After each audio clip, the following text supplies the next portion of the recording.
Então, olá pessoal, eu vou dar continuidade do material que eu tinha proposto para vocês, que eu disse que ia gravar, né, que era a partir da questão do vulcanismo. Então, nós tínhamos parado exatamente nessa página. Então, daqui em diante, vocês têm a questão do vulcanismo, que é um fenômeno geográfico, né? Ele é relacionado com as atividades vulcânicas, através das quais o magma do interior da Terra chega até a superfície. Então, você tem esses dois pontos específicos, ou melhor, desculpe, três pontos, né? Que são os vulcões ativos, os inativos e os vulcões extintos. Cada um deles tem três categorias de, não é categorias, mas identificações de atividades vulcânicas. Então, nós temos os ativos, que são aqueles que numa janela de 10 anos ele teve algum tipo de atividade vulcânica, tá? Então, pode acontecer que a cada 8 anos ele entre em atividade. Ele é considerado ativo se ele estiver dentro dos 10 anos. Acima de 10 anos, ele é considerado inativo. Pode ser que um vulcão tenha, por exemplo, uma alternância a cada 30 anos, né? 20 anos. Ele ainda assim, mesmo sendo numa janela de 20 anos, sabendo que vai acontecer um tremor, ele é considerado inativo. E os vulcões extintos é aqueles que não têm mais nenhum tipo de registro geológico há milhares de anos. Como é que a gente consegue saber que esse vulcão está extinto ou não? É através do material rochoso que está na subsuperfície. Você extrai esse material e identifica através da classificação do carbono 14. Para quem não sabe, o carbono 14 ele é uma forma de identificar a idade dos materiais e dos fósseis. Através do carbono 14, a gente consegue definir e pré-datar qual é o período que esse vulcão esteve ativo e quando que ele desapareceu. Aí aqui tem uma imagem do vulcão e como é a característica dele, né?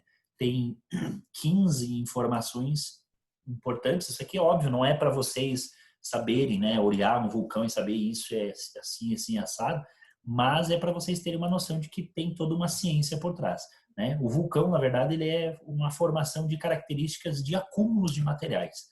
E aí você tem a câmara magmática, que seria onde tem esse magma na alta intensidade de temperatura. Então ele está com um material rochoso derretido.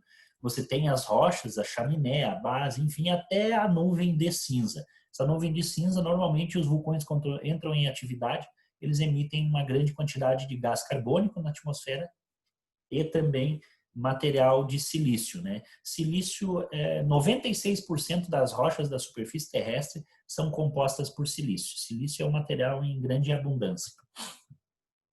Aí dentro dos agentes exógenos do relevo, que eu já havia falado no primeiro vídeo para vocês, são os modeladores do relevo responsáveis pelas formas e feições da superfície. Você tem o intemperismo, a erosão e a sedimentação. Desculpa pela separação ali, ele separou automático. Quando eu estava fazendo não aparecia isso. Os principais agentes exógenos são esses. Então, o intemperismo. O que é intemperismo? É as ações do tempo. A erosão é o desgaste e a sedimentação é o acúmulo deste material. Caso vocês não tenham memorizado rapidamente, vocês voltam o vídeo e conseguem anotar essas três informações se for necessário. Tá? Então, aqui está explicado cada uma delas. Explicado não, mas colocado na ordem. Dos agentes exógenos, quais são os que modelam essa paisagem? Os rios, através das formas de fluviais, né, ou deltas, onde esse rio vai desembocar no mar, por exemplo, ou onde esse rio percorre pelo relevo e vai modelando, removendo materiais. A chuva, através das enxurradas, que provoca o desgaste do solo, e o aparecimento de vossorocas, que são, vamos colocar entre aspas, valas que são formadas na paisagem através desse acúmulo da chuva que percorre por um canal pendente, né, que provoca essa remoção do solo. O mar, que na sua grande capacidade de modelagem da paisagem do nosso planeta, compreende mais de 70% do nosso planeta, então, desculpe, mais de 60%, né? São a modelagem da nossa paisagem na superfície terrestre. Todos os continentes são modelados pelo mar, através do material construtivo, onde acumula essas areias, por exemplo, e o destrutivo, que são as ações dessa água batendo, as ondas do mar batendo nas rochas ou na própria areia. O vento, que tem uma ação abrasiva, essas areias que são varridas da superfície provocam o chamado lixamento das rochas do modelado da paisagem. Tem a ação construtiva, que seria a formação de dunas ou loas, que são solos de acúmulos arenosos. Tá? Eu vou dar um exemplo aqui de uma paisagem bem conhecida no Brasil, que é a ação construtiva do vento. Os conhecidos lençóis maranhenses. Por que eles são chamados de lençóis maranhenses?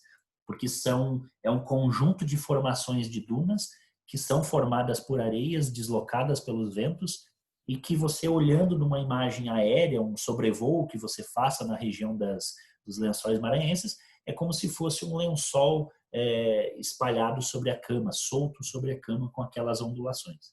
É uma paisagem muito bonita brasileira e mostra a capacidade da ação dos ventos no modelado da paisagem.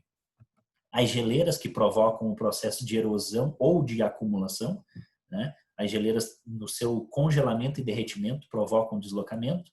E aqui algumas imagens mostrando a capacidade dos agentes exógenos. Como eu havia falado, a onda do mar batendo nas rochas, algumas formações, por exemplo, no litoral do Espírito Santo, brasileiro, né? Algumas formações aqui fluviais, né? Um rio perene, um rio que se forma através das chuvas e faz esse deslocamento dos materiais por milhares de anos, obviamente. Tá? Essa paisagem não foi modelada da noite para o dia ou numa chuva. Aqui seria uma ação eólica, né? Os ventos fazendo o modelado das paisagens areníticas. As geleiras, onde nós temos o congelamento e o descongelamento desse gelo. A gente chama também de erosão glaciária ou erosão glacial. Normalmente formam uma paisagem conhecida como fjords, né? Que tem um formato de V ou de U, dependendo da característica de degelo. Tá? Se o degelo é mais intenso, ele provoca uma formação em V.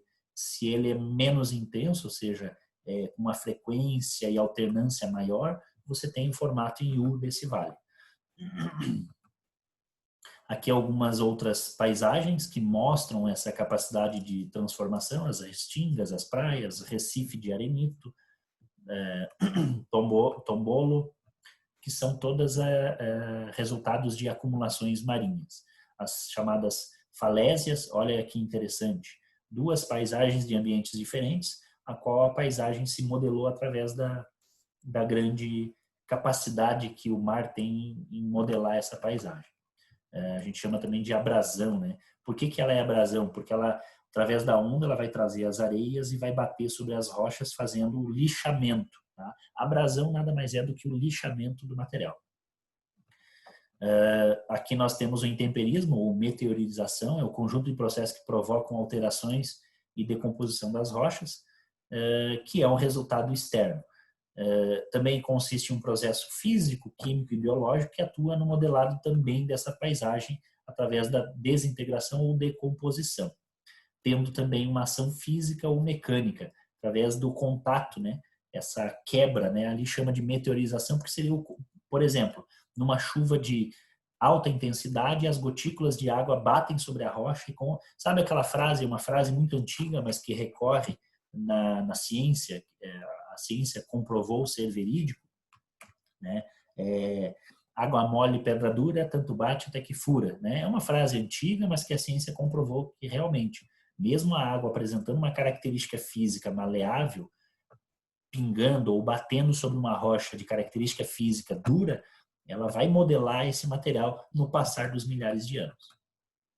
A constituição química, que é a remoção desses materiais químicos que tem nas rochas, por exemplo, ferro, alumínio, cálcio, magnésio, que inclusive a remoção desses materiais químicos das rochas provocam a colorimetria do solo. Então, eles alteram a coloração. Por exemplo, as rochas que têm composição mais metálica ferro, os solos tendem a ser avermelhados.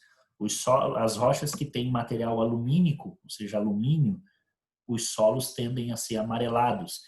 Cálcio, magnésio tendem a ser acinzentados. Então, cada material químico que tem na rocha imprime uma coloração diferente no solo subjacente. A ação biológica, que seria, por exemplo, as formigas, os tatus, que fazem remoções e túneis, e através desses túneis eles removem solos da subsuperfície e trazem para a superfície.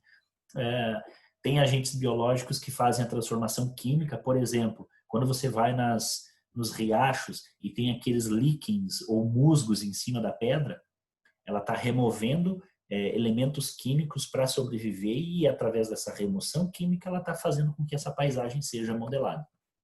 Aqui tem alguns exemplos de imagens mostrando o que eu acabei de falar para vocês.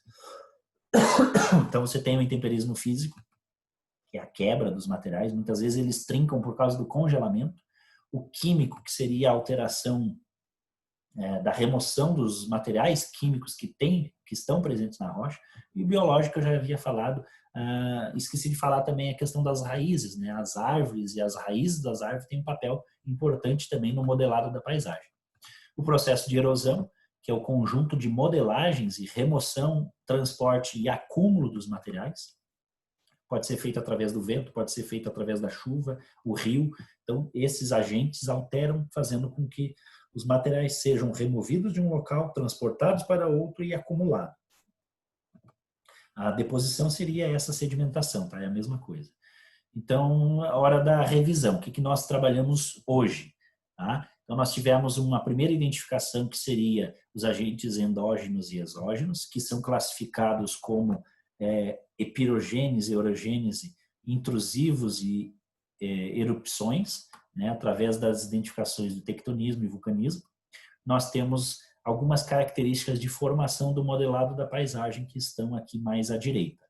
Na parte mais abaixo do conteúdo, nós temos as características desses agentes externos ou exógenos. Os rios, os gelos, os ventos, os mares, que provocam, através da erosão, a formação dessas características. As regiões onde esse material erodido é acumulado formam esse tipo de paisagem. Restingas, planícies, as chamadas morenas, que são solos mais escurecidos, por isso que são dados o nome de morenas. Uma característica que é chamada de morena é porque são em regiões normalmente frias ou até muitas vezes congeladas, mas que há um acúmulo de matéria orgânica, ou seja, resíduos de animais e vegetais que são compostos na massa do solo, ficam acumulados no solo e imprimem uma coloração preta, preto acinzentado ao solo. Por isso que são chamados de solos morenas. Aqui, através do modelado da paisagem, nós temos essa variabilidade estrutural do relevo do nosso planeta, né? Então, nós temos a planície, o planalto, as depressões absolutas, lembrando que é uma depressão relativa e absoluta. A absoluta é que está abaixo do nível do mar. Aqui nós temos o litoral, o nível do mar seria essa altitude, que para nós a gente considera como marco zero, né? Altitude zero. Quando você tem uma depressão absoluta, ela se concentra abaixo do nível do mar. Por exemplo, os Países Baixos, a Holanda, tem essa caracterização de estar abaixo do nível do mar. E a depressão relativa, porque ela continua sendo uma depressão, mas ela é relativa. Ela é relativa ao seu entorno. Então, o seu entorno vai ter um relevo de uma característica de altitude X e esse modelado da paisagem se apresenta de uma forma em depressão por uma longa distância. E aí nós temos as montanhas, né, que, diferentemente dos planaltos, estão muito mais altos, são de características de maior altitude do que os planaltos brasileiros. Por exemplo, no Brasil não existe montanha, fica aqui uma curiosidade para vocês. Tá? Por quê? Porque nós não temos uma cordilheira, por exemplo, um acúmulo de montanhas que se propague a tamanha altura. O ponto mais alto no Brasil, os planaltos no Brasil giram em torno de 1.200 a 1.800 metros, mais ou menos por aí, dentro dessa faixa, tá? 64% do território brasileiro é formado de planaltos, então veja que é a característica mais presente no nosso país. E o ponto que sai dessa normalidade é o pico da neblina, que vai, mas aí é um pico, né? É um ponto que vai lá no extremo e volta, não há uma plenitude do relevo, que está a mais de 2.900 metros de altitude, fica no estado do Roraima. As principais formas do relevo, nós temos as montanhas, algumas características, né? São aquelas regiões que hoje os processos internos superam os externos, ou seja, o processo interno de soerguimento da placa ainda supera o externo, que é a perda do material. E é comum, no entanto, considerar montanhas aquelas áreas que, mesmo antigas, apresentam altitudes superiores a 300 metros. No caso do Brasil, nós não é uma regra, tá? Todas as áreas que estiverem acima de 300 metros são montanhas. Não, o que caracteriza uma montanha de um planalto é que o planalto tem um processo erosivo de perda de material. Então, o planalto tende a ser rebaixado com o passar de milhares de anos. A montanha não, ela vem ainda em processo de acúmulo, então ela ainda está em processo de subida.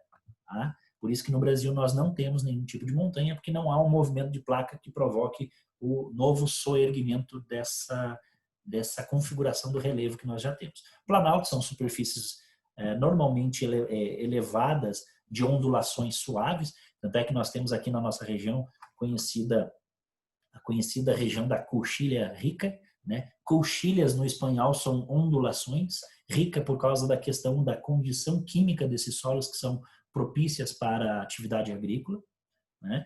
Então o Planalto apresenta, eu costumo separar a palavra plano e alto, né? São regiões relativamente planas que estão a uma determinada altitude.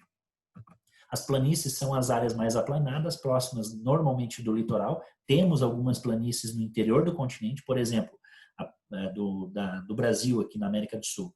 Nós temos a chamada planície do Pantanal Mato-Grossense. É uma planície e não está no litoral. Por que ela é considerada uma planície? Porque é uma região que há uma deposição, ou seja, um acúmulo de materiais sedimentares que vieram das regiões mais elevadas. As depressões, que eu já expliquei antes, a relativa e a absoluta, e uma observação. Cada uma das formas de relevo pode receber denominações diferentes conforme suas dimensões e particularidades morfológicas ou morfoestruturais. Assim, por exemplo, uma pequena montanha é chamada em geral de morro e um alinhamento de montanhas normalmente de serra. No nosso país, quando nós temos um alinhamento de montanhas, né, ou de morros, nós costumamos chamar de serra e não cordilheira, por exemplo, como existe mundo afora. Aqui tem algumas representações dessas características do modelado da paisagem no que se refere ao relevo submarino.